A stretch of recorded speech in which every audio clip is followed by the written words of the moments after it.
Hi, so welcome everybody to the second episode in the webinar series. Today we are joined by Lucy and Ben, alongside obviously our amazing host Ellie. So I'll hand over to you guys if you just want to do a quick intro as to who you are and kind of what you're doing at the moment. You can go, Lucy. Okay, I'll go. So I'm Lucy. I'm the CEO of Pod Talent. We're a supply chain specialist recruitment business. I've been in the recruitment industry for about 15 years, and over the last couple of years, I've found that my main passion and interest is around DE&I. Within the recruitment industry, first of all, but also within the supply chain industry and the consumer goods industry that we work within. So I'm really pleased to be here today to talk about DE&I in recruitment. Amazing. Yeah, hi, I'm Ben Batten. I'm the CEO and founder of Eureka, which is a STEM specialist recruitment business, specifically focusing on the life science sector across North America and Europe.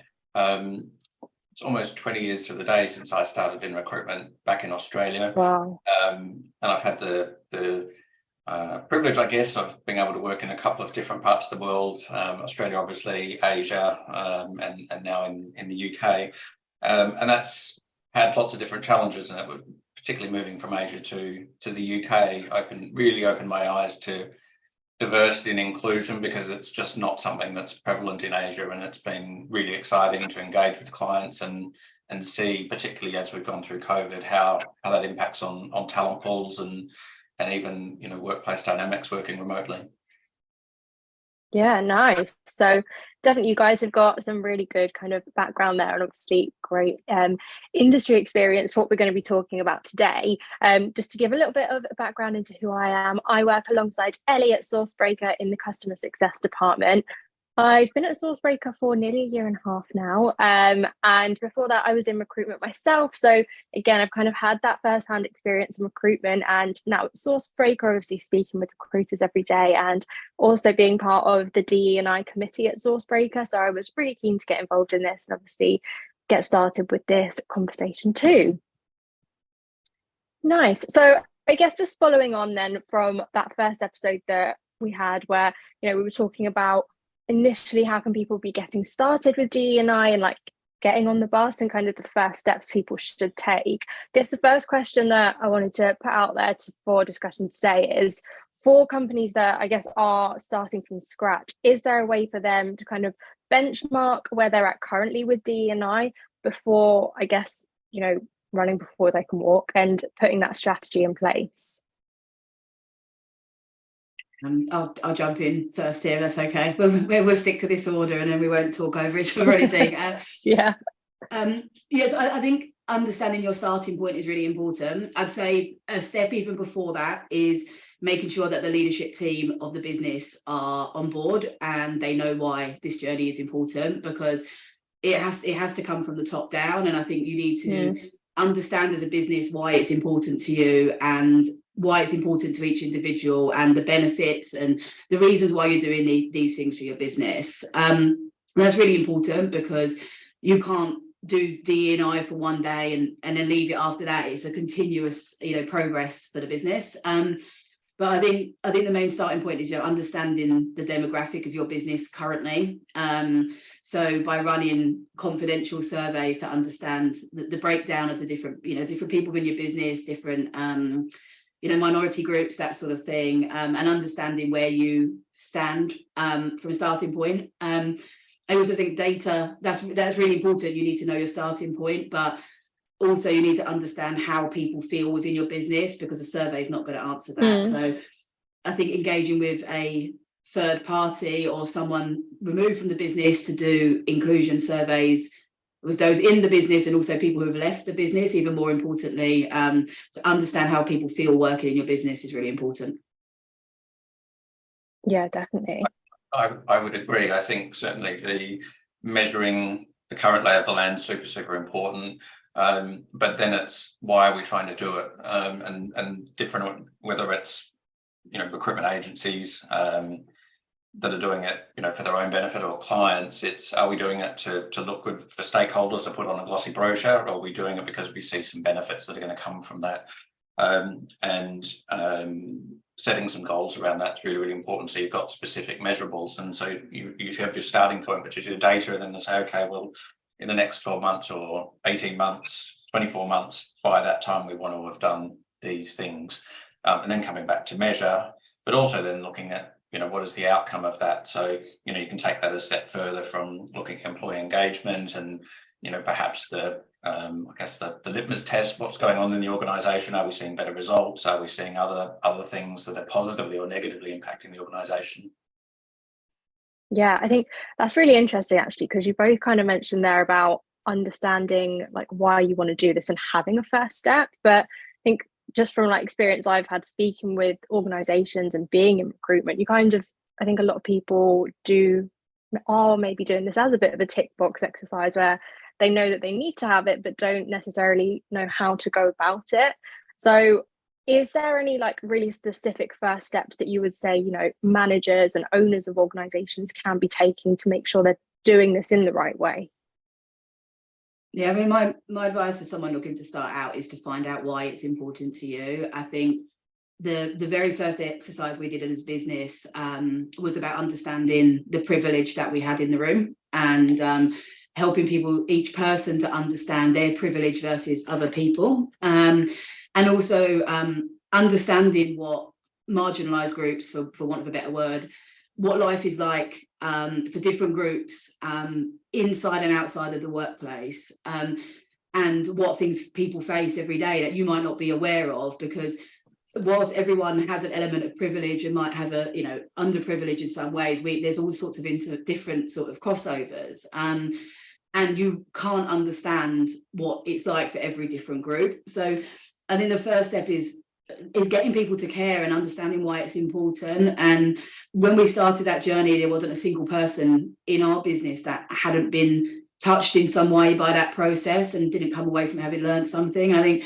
that emotional side, and a big part of sort of persuasion and reason to do things is emotional, and I think getting that emotional journey started is really important. And that's why I'd recommend that any leadership team of a business, they start there, and then that's that's the first step in the journey. And I think to take that a step further, it's also educating people on actually what we mean when we talk about DE&I. A lot of people will talk about diversity and equity. You even see that in some of the hashtags. You'll get DE&I, or you'll just get D&I, and that takes in so much more than race, gender, age, sexuality. It can also include people that have got disabilities of varying severities, from visual impairments to other physical disabilities, and then you start to think about working parents. Is inclusion allowing somebody to work school hours and then do some time either side of that? So I think actually putting a definition around what does it mean to us as a company, as well as then putting that emotional context in place, because it is really about creating a safe work environment for people. I think one of the words or phrases that people use is, do people bring their authentic selves to work, and can they stand around a water cooler and feel safe, whether that's in a physical kitchen or whether it's in an afternoon wrap up on a Zoom meeting. But do we really get that authentic person in the workplace? Mm-hmm. Yeah, I love that, actually. I think that's such a nice way, especially for people who maybe don't know where to start. That's a really good place to start by thinking, are people coming in and feeling comfortable? And then if the answer is no, it's like, well, that's the first place that you can then start looking, okay, what can we do from here?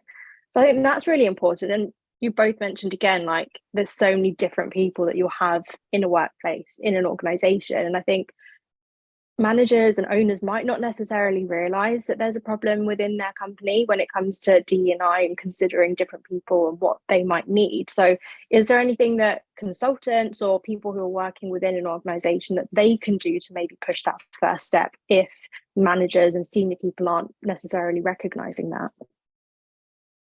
Yeah, I think it's difficult. I understand that, because it can, especially if you are part of a marginalized group, speaking up, it can be scarier for you than for other people potentially. So I think that it is, this is why it starts with inclusion and equity and belonging, because if you've got an environment where people can't speak up, then the journey's not going to start. So I would say that if someone if someone feels confident to speak up and speak to leaders, absolutely they should. But if not, I would encourage them to sort of engage with thought leaders on diversity inclusion, like on LinkedIn, or look for people in other recruitment businesses, look for support groups that you can join where, you know, you can get that sort of confidence or the advice to speak to people within your business, because it is really hard for someone at a junior end of the business to have the confidence to address issues or address problems. So sometimes you will need, or you know, if you're in a bigger company, maybe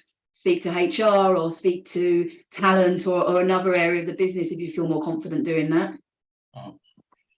And I think it's finding the outlets to be able to do that as well. And one of the things that I've seen very recently, you know, not everybody feels comfortable to talk up in a room or feels comfortable to go to the, you know, the MD or more senior people and express things. But you know, we're obviously in the month of Ramadan at the moment, and one of my ex-colleagues in Singapore, you know, we've started to see that transition for LinkedIn from being purely professional to, you know, more the personal anecdotes and other bits.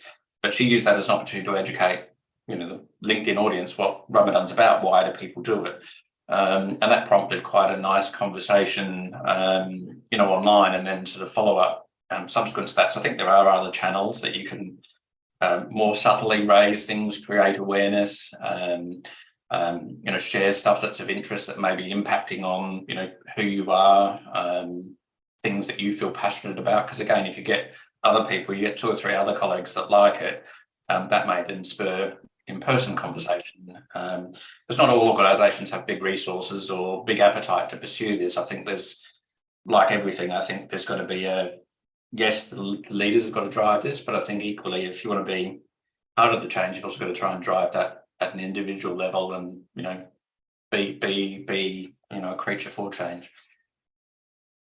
Yeah, that's so important, because that's like with anything, nobody wants to necessarily be the first person to kind of put their hand up and say something, but as soon as one person does, it does kind of just, there's that domino effect. So I think that's good advice for anyone. If you are feeling like that, maybe just put yourself out there a little bit and just think, I can be that first person to make that change. So definitely good advice there. And I think, you know, are there any key components? And if there are, what would you say are the key components that are needed for a good foundation, you know, for solid DE&I and having a solid DE&I strategy within a business? So there'll be a couple of things from my perspective that I think are a really good starting point. So one, you should look at your values as a business, your corporate statement or your company statement, you know, your competencies internally, and those sorts of things that are part of how you manage and sort of the DNA of your business. And I think making sure that there is reference to, and, you know, DE&I is part of that, and it sort of feels like it's core to that as a business.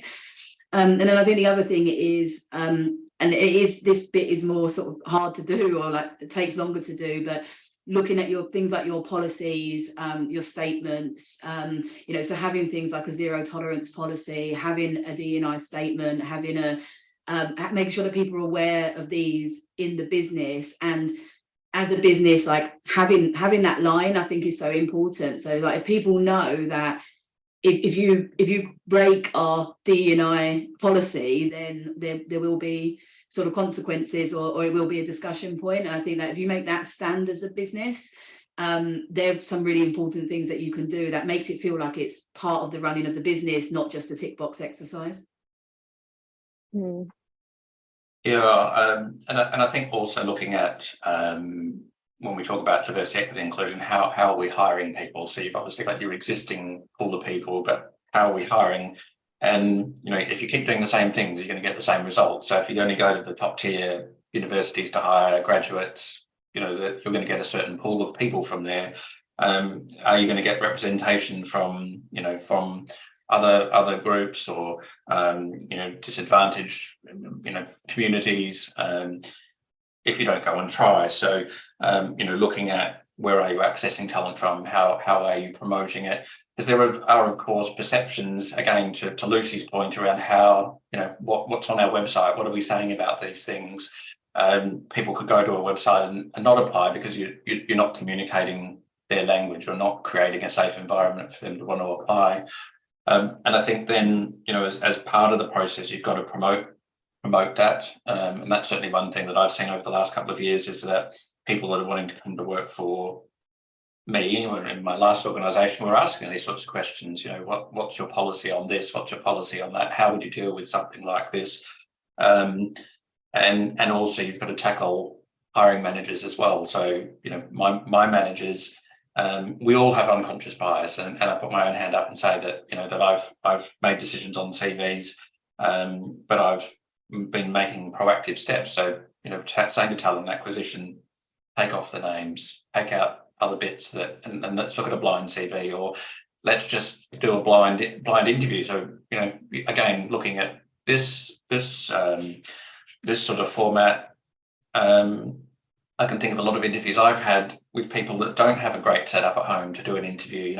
They're sitting on the floor and they've got piles of rubbish all around them, and that naturally influences how you feel about it. So maybe a phone conversation first. Again, you're breaking down some of the barriers that impact on decision making, and just being aware that they might be there. Yeah, I think that's a huge thing in recruitment in general, because I actually had a really interesting conversation with a lady who is a founder of a recruitment business, and she had a long career in recruitment, and she said that when she looked at starting up her own business, the most important thing to her was how ethical are they being when it comes to speaking to candidates. What steps are they taking to kind of make sure that they're not doing exactly like what you said, like are we looking at blind CVs, or are we making those judgments? And when we're placing candidates, are we placing them for our own benefit because we know we're going to get a big fee, or is it somewhere that they actually want to be placed? So I think it's like, when you're thinking about DE&I in that setting, there's so many different elements, especially in recruitment, that you have to consider. How is your business running, and what are the best steps to take? So I think that's a really interesting point. And you both mentioned there, looking at how do people perceive the business from the outside, how do people see how things are going, and something that you mentioned, Lucy, about kind of fixing your own house before looking externally. What would you say are steps people can take to kind of get that first bit right before they're looking at how do people perceive us from the outside? How can they be almost like portraying it from the inside out? I think it goes back to understanding what inclusion looks like in your business currently. I think that sort of, if you start jumping forward to attracting diverse talent, you're almost sort of starting at the finish line a little bit. And I think understanding how people feel in your business currently, how if they feel included, if they feel like they belong, and if not, why. And that's why I think it's so important to speak to people that have left an organization as well, because if say, as an example, if 50% of the population in the UK, I'm just using that as a round number, are female, it's not, you can't just say, okay, 50% of our business must be female. You have to think about, okay, but are 50% of our applications from females, and if not, why? Do 50% of the people who get to interview, are they female, and if not, why? Does 50% of females get through our interview process, if not, why? If more women than men leave our business, why? So it's not, you can't just hire for a tick box exercise. You have to look at each step in the process and what might be happening or what might be going wrong. So I think we're just really understanding how people feel and what suggestions that they would have to make your business more inclusive. And my real thought is that inclusion for anyone is good for everyone. And it's not just for marginalised groups, again, for want of a better word, it's for the whole business. So what you do for one group of people perhaps is going to be good for everyone ultimately. I think the social element of the business it plays a really big part of this, and of course how you portray that on social media. So a policy is a policy, but the life and feel of a business, if your company Instagram page shows groups of men only at the pub all the time, and that's what your business looks like, regardless of your representation back in the office, the perception is this is a heavy drinking culture and it's a boys' club. So you've got to make sure that adequately reflects it. And we look at things like marketing calendars. So marketing is just not marketing externally. There's that internal element as well. So are we recognising different festivals in the year? That could be Diwali, it could be Ramadan, it could be Pride, it could be any number of different things that allow people to share some of that, and it could be dressing up in, having a dress up day in festive costume for a particular culture, and I think that's really, really key, and showing that human side to the business is key, because again, everybody checks all these things. They'll look and see, okay, well, who runs the business? Do we like that person? Are they credible? Yes or no? Who's the manager? What do they do? Maybe you go and look at Glassdoor and other reviews and other things, but Instagram probably is make or break. Everything else can be nice, and then you completely undo it on your Instagram page. But it's not just what's there, it's actually, are you living and breathing what's there as well? Is that a real representation of what's going on? Yeah, I think that's it's really interesting actually, that point, because, talking about hiring new people and looking at the hiring process is really important for going forward. But if you're a business that's been around for a long time, a lot of the time you will look at organizations where it is all men who are in the senior business team and things like that. And I guess, just playing devil's advocate, as a company, they might be thinking, well, what we're supposed to do, we can't now just get rid of all of our senior managers just because they are all men. And I think that's an interesting point, because looking at, obviously, internally in the organization first, what things can people be doing where it's not now just, okay, we have to get rid of these people because they don't fit what would be, a DE&I team, but how can they try and make those initial steps internally to help portray, obviously, externally, what it is that they are actually, what they have in the business? I think that probably goes a little bit back to what I was just saying just now. So again, if you're at a position where 50% of your staff are female, again, for want of a better percentage, but your leadership team is 10% female, for example, then you need to think, okay, why is this within the business? And if you've recently started on your journey, you might start from a starting point, like you said, where 100% of the leadership team are men.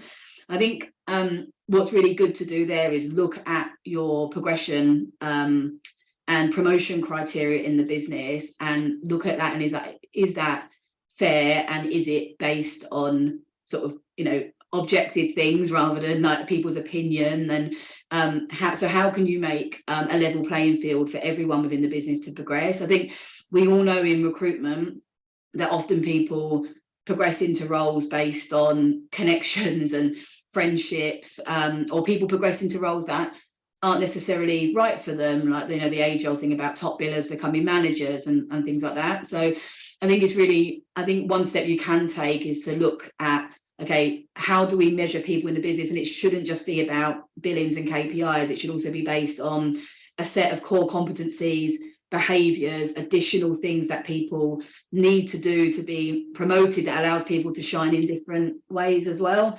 And I think that's a potential way to sort of, like you said, tackle it's not about firing your leadership team, but as your business goes on this journey, how do you make sure that diversity is taken into account at all levels, not just entry level, for example? Yeah, and my own experience with this, change is really, really difficult. So that you've got to have an engaged team that's part of that, but also regularly communicating. So there will be stuff that goes right, and it's great to say, yes, we've got this right, we're seeing positive results from this, but also saying, hey, we got that wrong. We recognise we got it wrong, but this is what we're going to do differently, because then people have trust and confidence again in what's trying to be achieved, and feeling as though that that they are being listened to, and they are the views are being taken seriously. Yeah, no, that's some really good points. And we spoke a little bit earlier as well about leaning on external sources to help with these steps, and even just to identify things that you are maybe doing wrong and what you can be changing. And if people do have the budget for that, and if people are listening thinking, this is something we do really want to start taking seriously, are there any external resources that they can be leaning on? From our side, we had a great experience with, I think she was on your last podcast, or last webinar, with Jo Major. Did training for our business, and it made a real difference. So that's someone that I would definitely recommend from her first-hand experience. And she also that diversifies her training. So you have training for the leaders of the business, for everyone in the business, and then she also does like really good sort of like bite-sized training for people new to recruitment, because also, like, you know, if you've been in recruitment for a few months, there's so much to learn that understanding about DE&I is just another thing that you have to learn. So she also does sort of bite-sized training for people. And then also, if you do have a budget, I would say looking at external speakers for different, you know, maybe like Ben said around like the annual calendar, you know, can you pay for a speaker on a different topic at different times of the year to come and speak to people? I think, you know, Ben, you also said earlier about education as a first step. So that's something you could invest in as well, I think.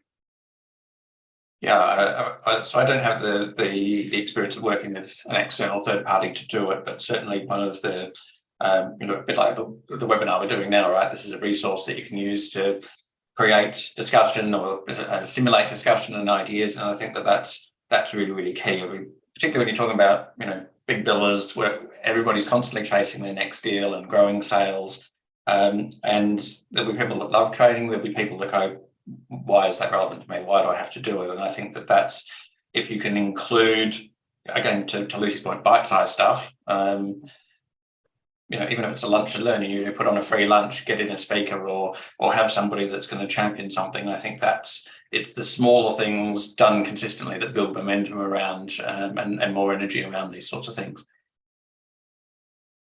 Yeah, I think that's nice, making it fun and not making it seem like it's something where they're going to have to sit down and listen to somebody and talk, and, you know, make it relevant to them. And that's a really nice way to look at it. So no, definitely. And I think just from you guys, obviously you've got some great experience. If you could give one piece of advice or one thing that people could go away today and do, is there any like key things that people can take away from this that they can start working on straight away? My advice would be find something that you emotionally connect with and find a reason to care. Go do some research into some of the experiences that marginalized groups have faced, and there's lots of different, you know, Stonewall, for example, for like LGBTQ plus or something like that. And I think my advice would be like, just by having that basic level of understanding or a slight level of education, it's actually going to improve the conversations you're having internally, how you feel about inclusion in your business, and it will definitely benefit the conversations you start having with clients and candidates. I think that was the first step for me on this journey, and I think from the point of starting to care, the rest has sort of grown from there. So I think that would be my top tip, I think. I would say that not being afraid to make mistakes is really, really important, and not being afraid to say the wrong thing. I think at times people tiptoe around conversations on this because they're worried they're going to offend people.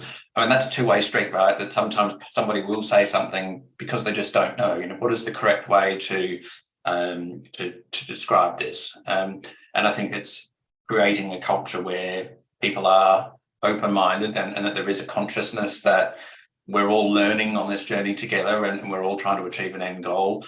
Because if people can make mistakes and they say, well, hey, you shouldn't say that, that makes people more comfortable and I think allows more free flow of conversation rather than, you know, tiptoeing around issues. Amazing. Well, there's definitely some great tips there that people can just go away straight away and start implementing. And I think some definitely good points that we've raised for people who are maybe just in those initial stages thinking about what they can be doing, what they should be doing. So thank you so much for joining us, guys. And everybody stay tuned for the next webinar episode. Thank you.